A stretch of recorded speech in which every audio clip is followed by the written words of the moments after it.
Quand on regarde que les standards de production, notamment de viande, dans les pays du Mercosur ne sont pas les mêmes. Quand on regarde l'impact que ça aura sur le climat aussi, parce qu'on parle de transport, hein, donc on parle là de 99 000 tonnes qui vont être exportées vers l'Europe, c'est énorme. Et donc ça c'est climatiquement et socialement un désastre.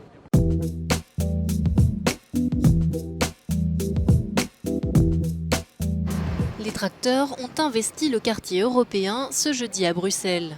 Après les Irlandais et les Français, ce sont donc les agriculteurs belges qui sont venus manifester contre l'accord entre l'Union européenne et le Mercosur. Ils craignent une concurrence déloyale, notamment sur les importations de bœuf sud-américain, dans un contexte déjà incertain en raison du Brexit.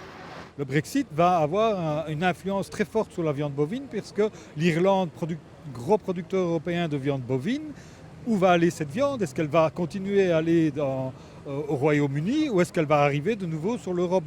Ce traité de libre-échange concernerait les 28 pays de l'Union européenne et 4 pays sud-américains, le Brésil, l'Argentine, le Paraguay et l'Uruguay, soit un total de 770 millions de consommateurs.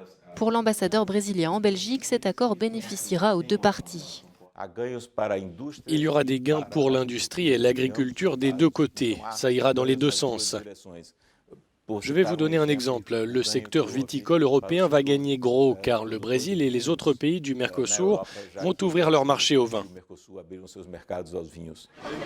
L'accord devra être ratifié par le Parlement européen, mais les Verts et la gauche ont déjà signalé qu'ils étaient contre ce traité.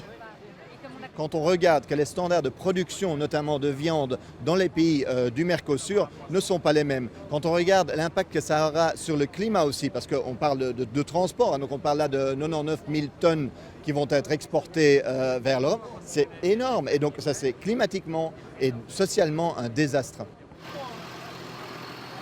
Le processus de ratification sera long. Il s'agit pour l'instant de la première étape, mais la procédure pourrait durer 2 à 3 ans.